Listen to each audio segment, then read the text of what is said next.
Welcome to the Wednesday Healing Meditation Service. We're at a time of transition, and we want to hold that it's going to be a very positive transition, that we're going to see us becoming more aware of the needs of the planet, the air, the earth, the water. So we're going to try and raise our consciousness tonight and just do chanting. We're going to hear the Om. You can do Om, or you can do just the affirmations that I'm going to be singing with you. And we hope that we clarify what we're here for tonight, that we bring love into the hearts and minds of all people. Many people are having challenges that are pretty devastating, and we want to hold them all in the light and know that this beautiful consciousness is raising at this time.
Dance to the music of all life.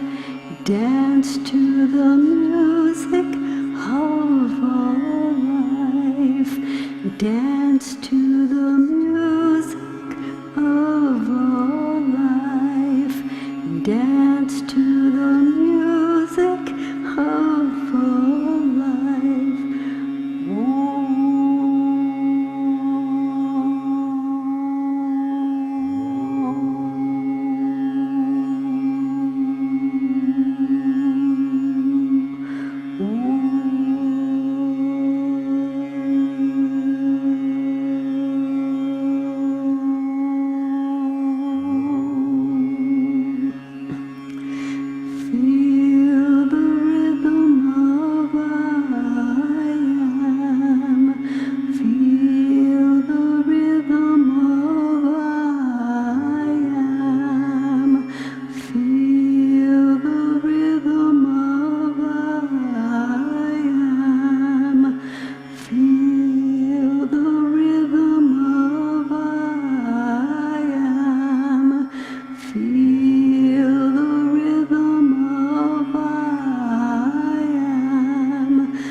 The second smallest parable in the Bible is from my experience, the most profound. And I will share that with you.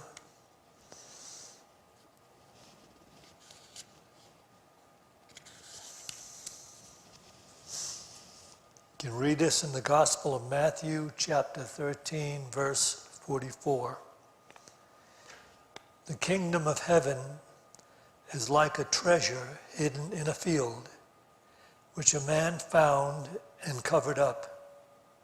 Then in his joy, he goes and sells all that he has and buys that field.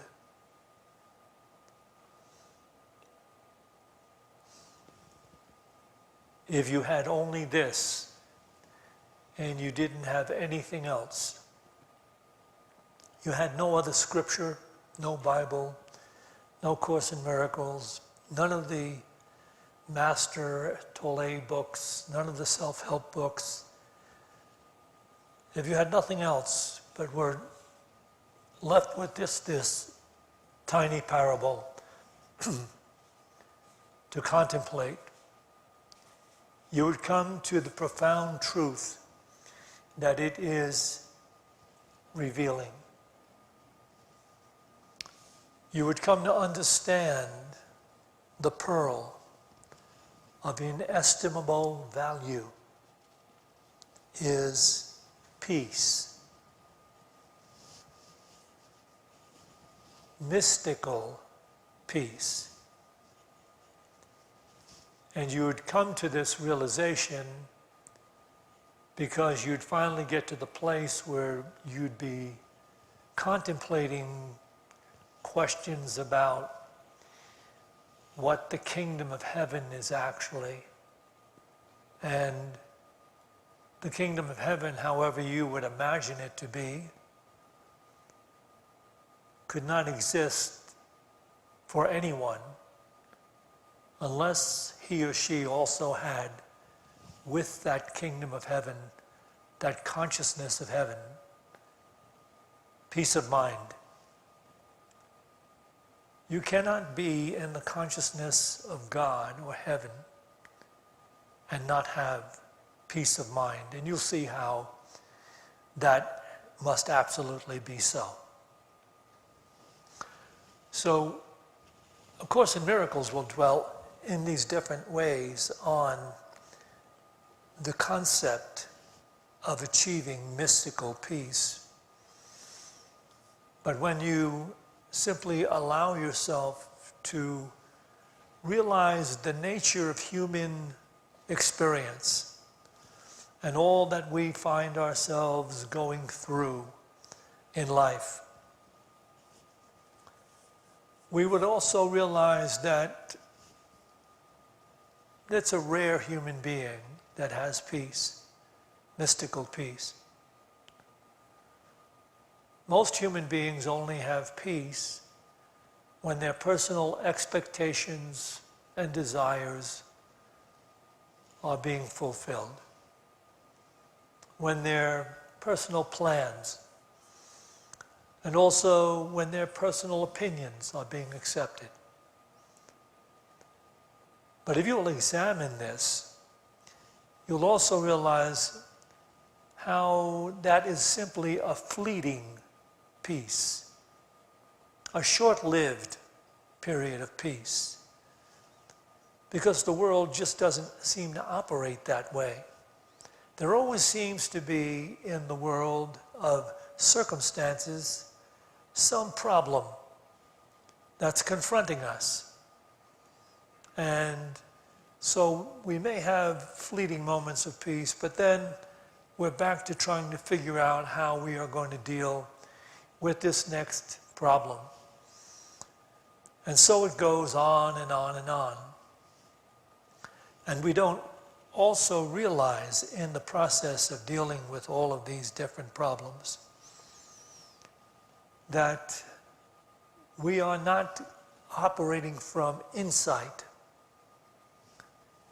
We're not really able to bring about the necessary conditions and circumstances that would be helpful, even from a very surface level of understanding, because we are so caught up in dealing with these challenges, problems, negative conditions, and all of that that goes with living in the world strictly from the perspective of the world, from the thinking of the world, in which, we're all attempting different ways in the world to get around these problems and challenges to the best of our ability. We do it through the idea that if we got a greater education, or if we had more money, or if we had the person of our dreams as our partner, or if we had this, or if we had that, or if we could gain this or gain that. None of that is actually going to play out. The only thing that's going to play out is the realization that mystical peace comes from within. And it can be attained, and it can be sustained, and it can be lived from through all the changes of our lives. And getting to that place is what our spiritual journey is all about. We will call it different things. We'll call it enlightenment. But in the end, what it is getting to that place of being aligned with the presence of the divine, which is just in a different dimension than the ordinary, everyday thinking of the mind. That's why so many of our spiritual practices have to do with focusing the mind, relaxing the mind, quieting the mind. And in the Eastern philosophy, it talks about the monkey mind, which is never still. It's forever grasping, reaching, searching for something. So it's called, this incessant character, this monkey mind. And so part of our practice, in fact, a great deal of our spiritual practice, is allowing the mind to just relax.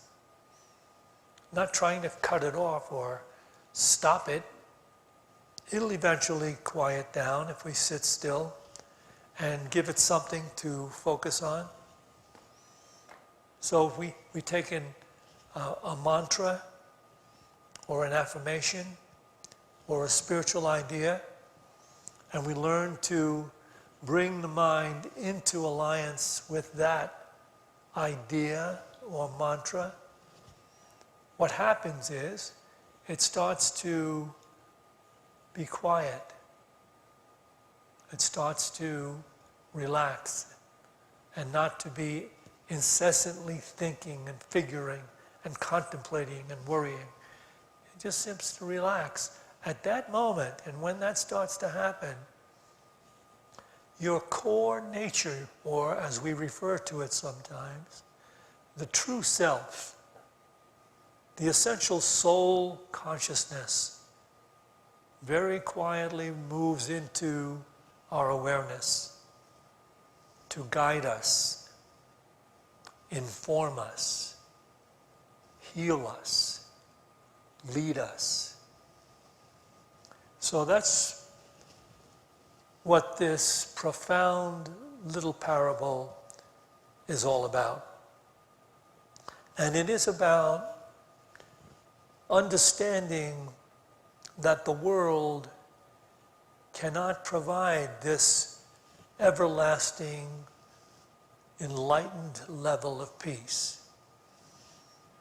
I tell a story often about a friend of mine named Roger, who was an actor in New York City. When I was there, mostly struggling to be a writer, but I did some acting as well. Anyway, he was a struggling actor, and he finally got a great summer job. He had auditioned for the Shakespeare festival of plays on Stratford-upon-Avon in upstate New York. And he received a contract in which he was guaranteed to do 2 leads and a couple of principal roles.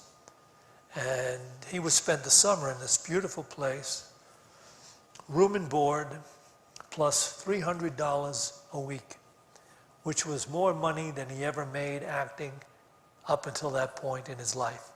When I talked to him in New York City about it, he was absolutely ecstatic about his life taking this beautiful turn of events. He was so looking forward to getting up there and doing these great roles that he was assigned to do. So he'd spend about 3 or 4 months up in Stratford-on-Avon.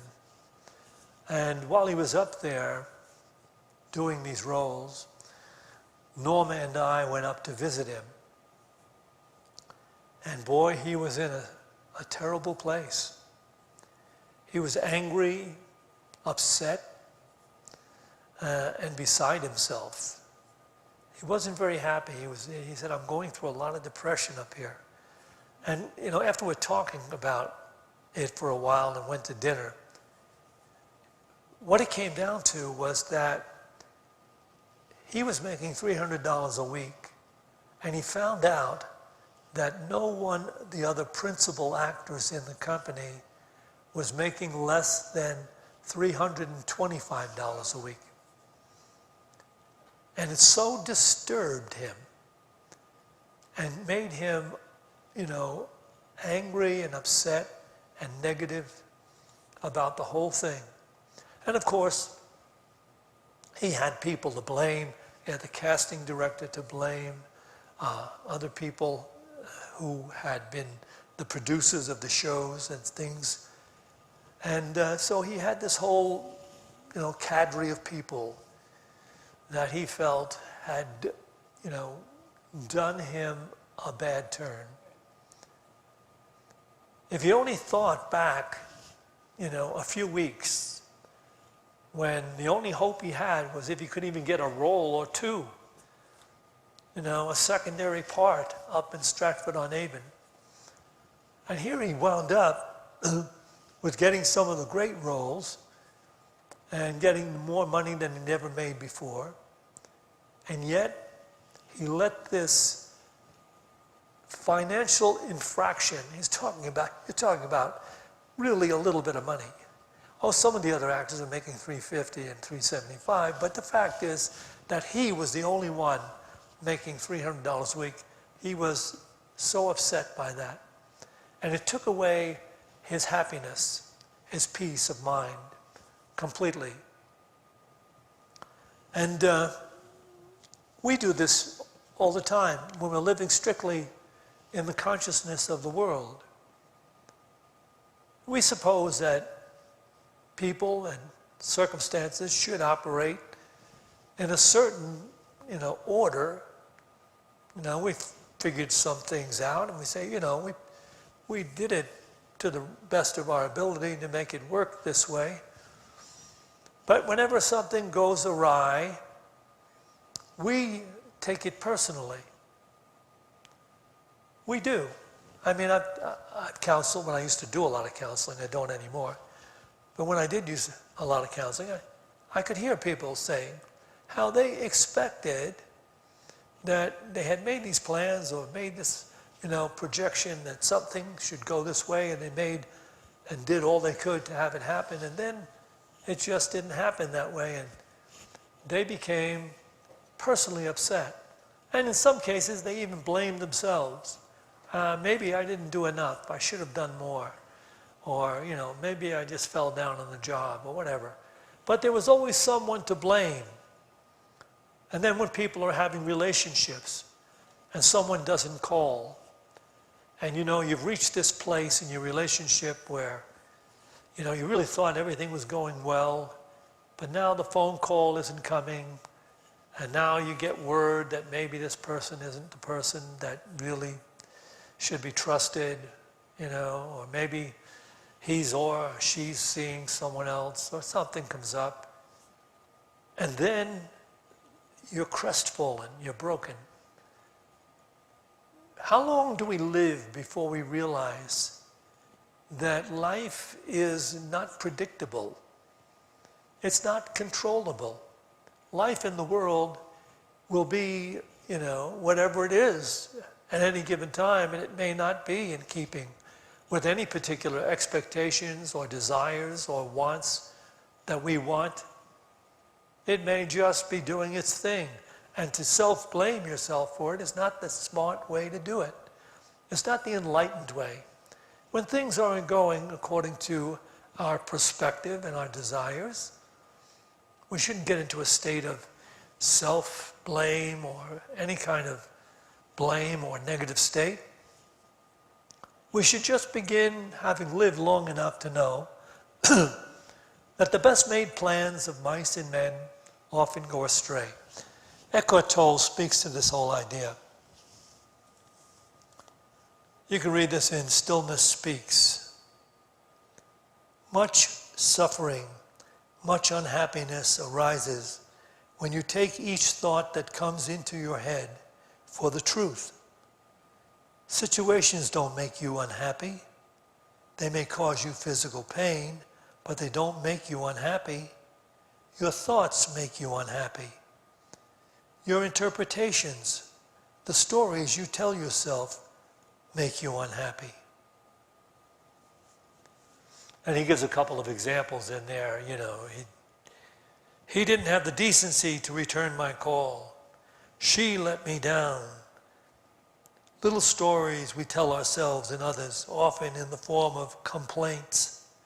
They are unconsciously designed to enhance our always deficient sense of self through being right and making something happen.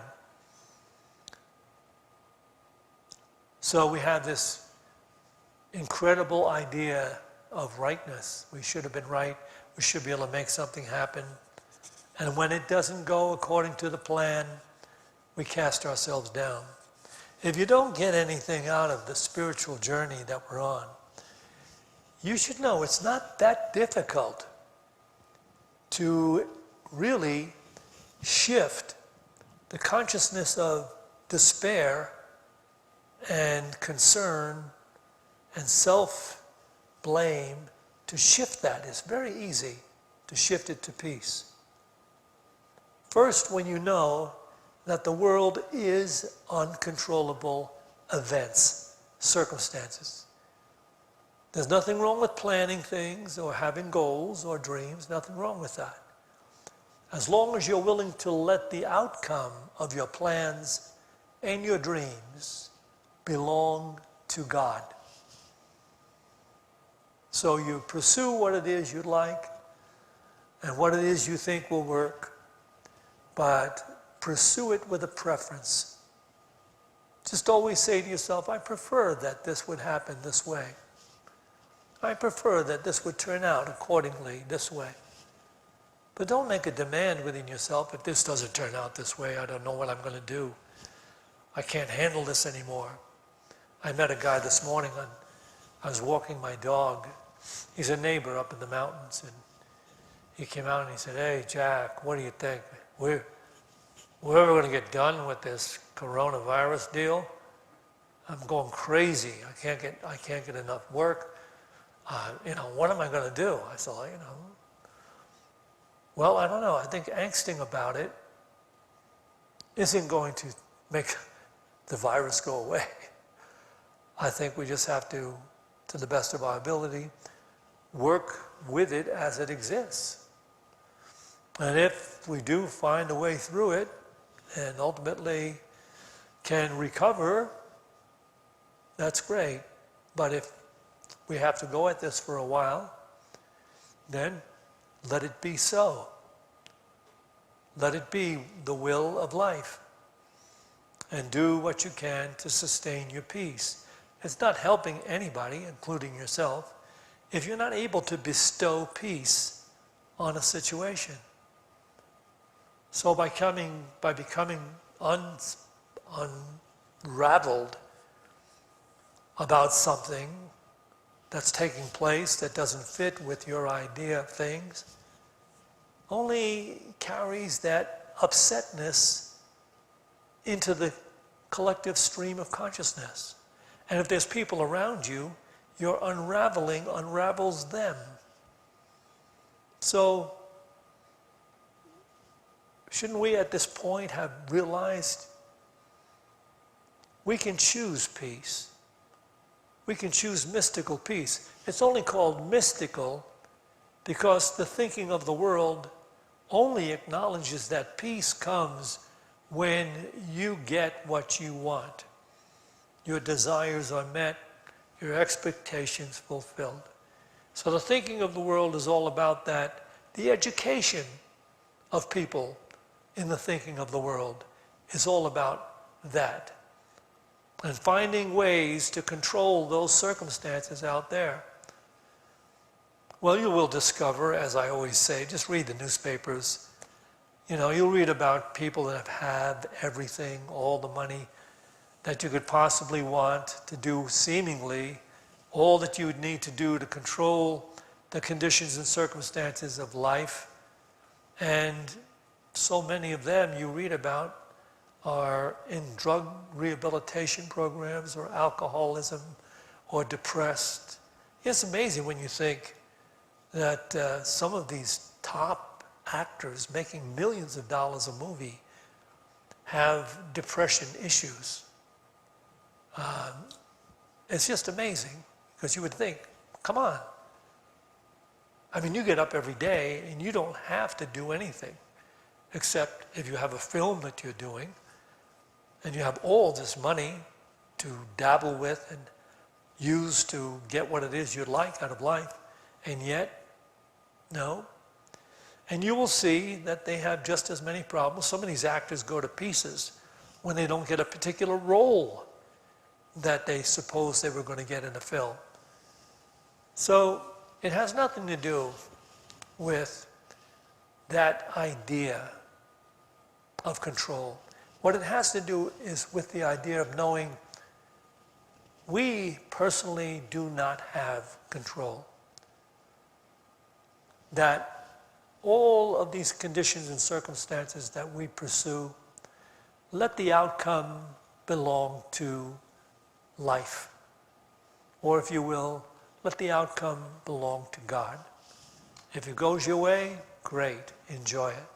If it doesn't go your way, be at peace. It'll pass, something new will come up, something better.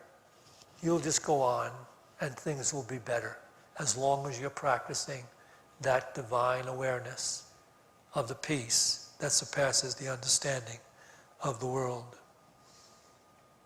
And of course, in miracles, of course, gets to the basic problem with the thinking of the world.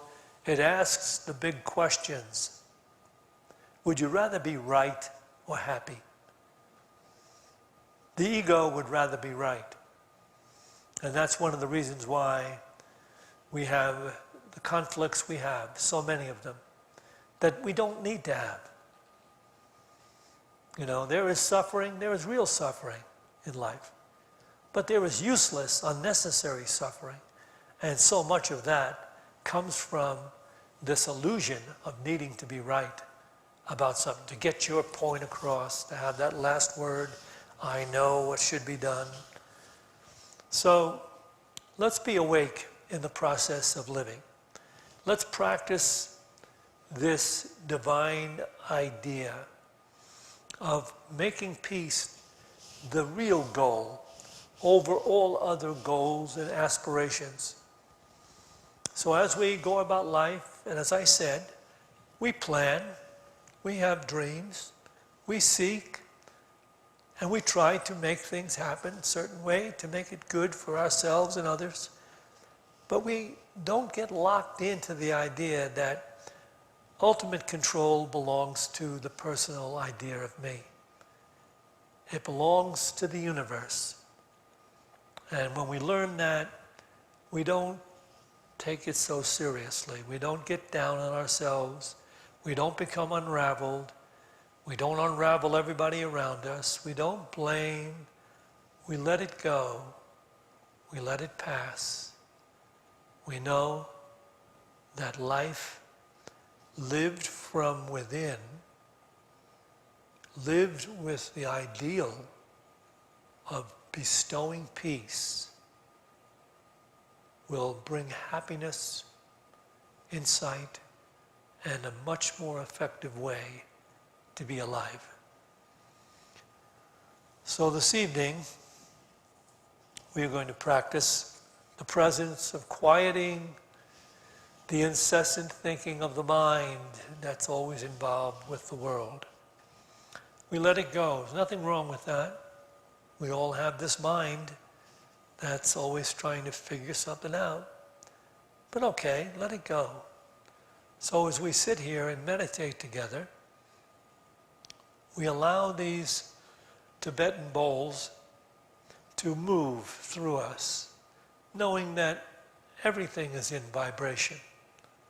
And as you relax the mind, the outer-directed, illusion-driven mind, you let it go, relax, and just allow the bowls to flow, the energy of the bowls to flow through you. And you might want to take your affirmation or your spiritual practice in your meditation, whatever particular practice you use, and just allow yourself to become totally present, right here, right now, wanting nothing, fearing nothing, grasping nothing, just being here, allowing the peace, allowing the peace, allowing the peace of God.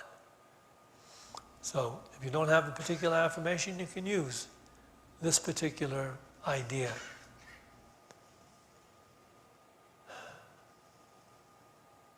Be still and know that I am in you and you are in me. I am the truth that will make you free. Be still and know that I am God.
Let us take a few moments to pray for those who have been submitted to our prayer list.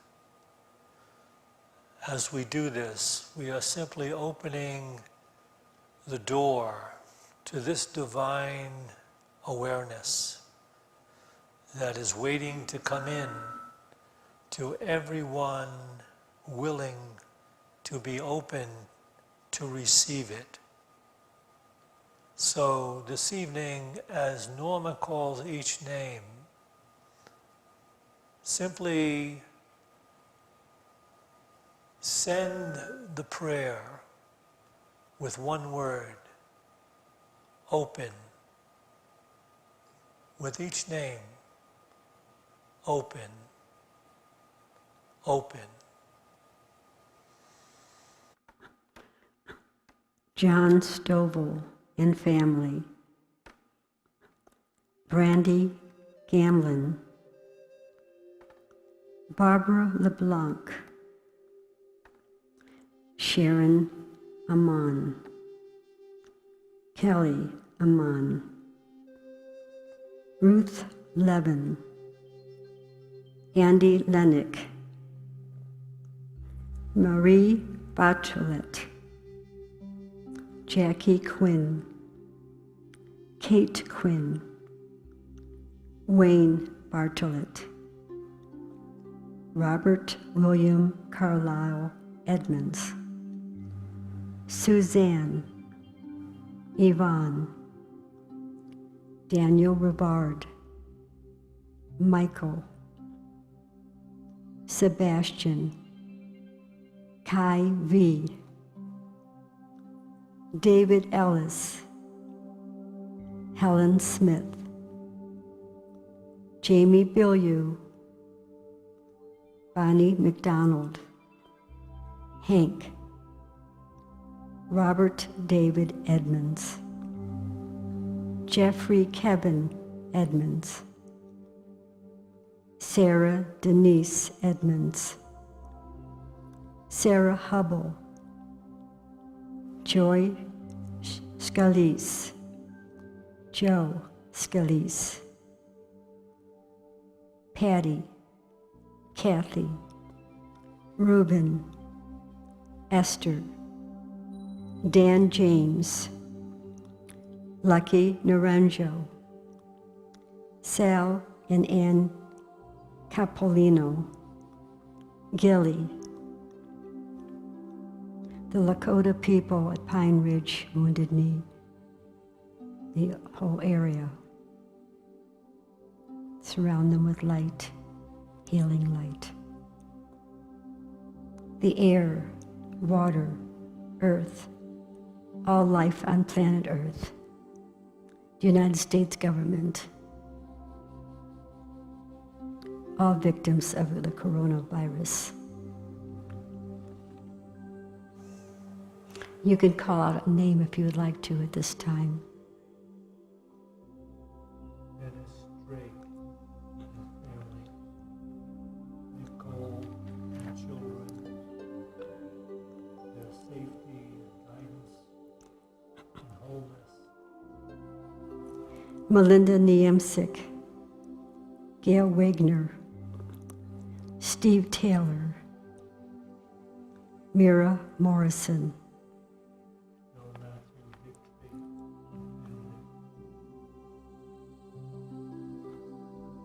we see this healing light surrounding the prayer box and all the people whose names that have been submitted throughout the month. We see them healed, physically, mentally, and spiritually.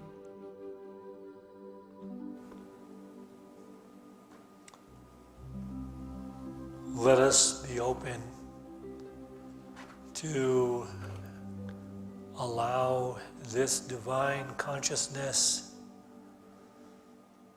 to open in the minds of everyone sharing this Boulder community with us.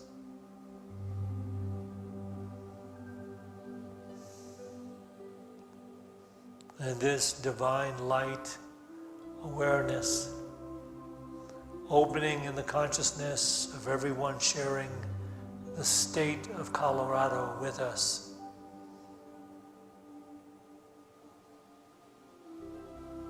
And this healing awareness, opening in the consciousness of everyone sharing these United States with us. And opening in the awareness of all the human beings on every continent of our world, bringing about divine healing, insight, and love. And watching this as this divine consciousness brings forth a new relationship between all human beings and all creatures on the planet Earth.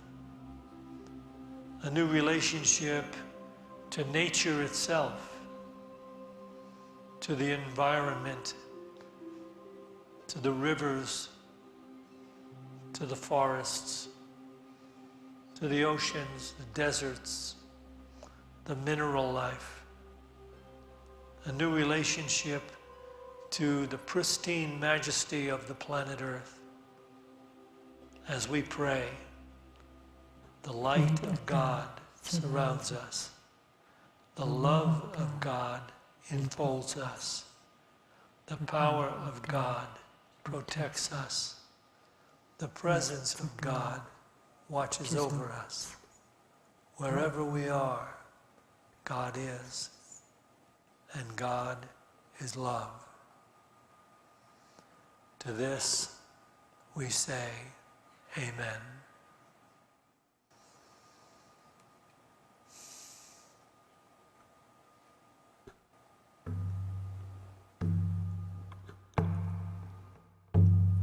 The infinite power of the universe is concentrated on bringing peace to the earth.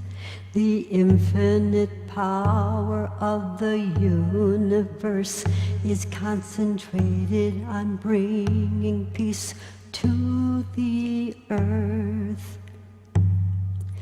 Peace on earth. Peace on earth. Peace on earth. Peace on earth.